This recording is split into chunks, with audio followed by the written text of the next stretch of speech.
Hello বন্ধুরা, সবাইকে good afternoon. তোমরা সবাই কেমন আছো? আশা করছি সবাই ভালো আছো, সুস্থ আছো। আমি মোটামুটি ভালো নেই বলতে পারো, শরীরটা খুব খারাপ লাগছে আজকে। যেহেতু একটু গ্যাস অম্বল হয়ে গেছে, ডাক্তার দেখিয়ে এলাম, টিকে লাগিয়ে গেছে, দেখিয়ে এলাম, ডাক্তারবাবু কাছে দেখিয়ে এলাম। শরীরটা খুব খারাপ করছে, পুরো বমি লাগছে, তারপর গা মাথা খুব ঘুরছে, পেটে ব্যথা করছে, হাত পাগুলো কাঁপছে, কেমন একটা যেন হচ্ছে। মানে কাল রাতের থেকে এটা শুরু হয়েছে, এখনও পর্যন্ত ঠিক হয়নি, তাই ডাক্তার দেখিয়ে এলাম। এখন তো অনেকটাখানি বেলা হয়ে গেছে। সকালবেলা আস্তে আস্তে উঠে ঘরটা ঝাঁটা দিলাম, গোপালকে উঠালাম, দিয়ে তারপরে স্নান টান করে আমি চুপচাপ শুয়ে আছি। আর রান্নাবান্না তোমাদের বড় ভাই ছোট ভাই দুজন মিলেই করছে, কারণ আমি কিছু করতে পারিনি। এত গা হাত টলটল করছে, মানে আর বলার কিছু নেই।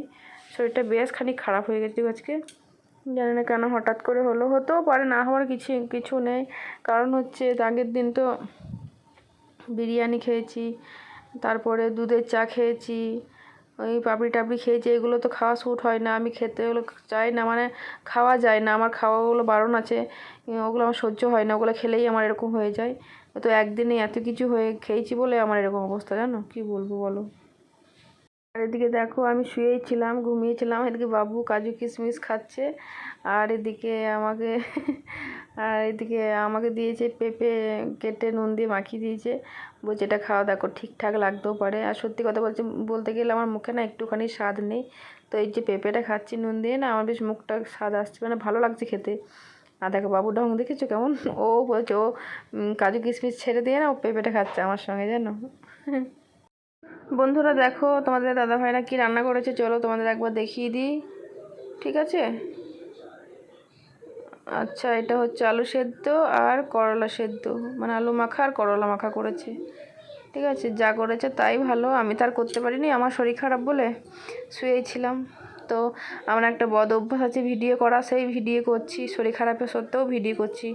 লোকে বলবে ঢং করছে, কিন্তু না গো, এটা একটা অভ্যাস হয়ে গেছে, প্রত্যেক দিন ভিডিও করতে করতে অভ্যাস হয়ে যায়। সব মানুষের, যে কোনো মানুষ যদি কিছু করে তার সেরকম অভ্যাস হয়ে যায়, সেরকম আমার এটা অভ্যাস হয়ে গেছে। এদিকে পরোটা এখানে সকালে করেছে, বিট্টি স্কুল নিয়ে গেছে, ডাল করেছে, ভাত করেছে, আর আলু ভাজা, করলা মাখা, আলু মাখা, আর এটা আছে পেঁপে আলু সয়াবিন দিয়ে তরকারি করেছে। দেখো ভালোই করেছে, চলো এটাই খাই।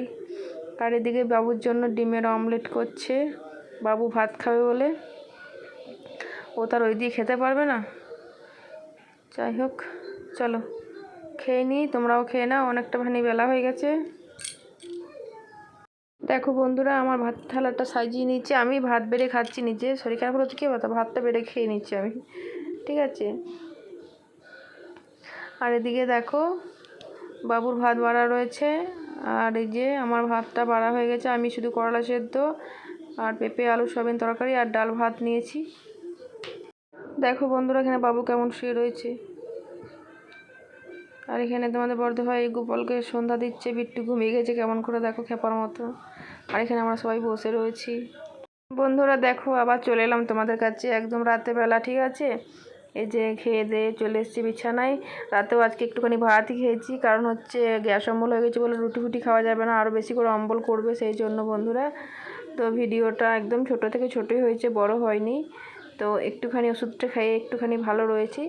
যাই হোক, চলো বন্ধুরা, সবাইকে গুড নাইট, শুভরাত্রি, সবাই ভালো থাকো, সুস্থ থাকো, সবাইকে টাটা। আবার দেখা হবে নতুন একটা ব্লগের। চ্যানেলটাকে সাবস্ক্রাইব করে দাও, সঙ্গে থাকো, তোমাদের দিদি ভাইয়ের পাশে থাকো, ঠিক আছে? দেখো বাবু এমন করলো যে মাথা ঠোকা লেগে গেল আমার।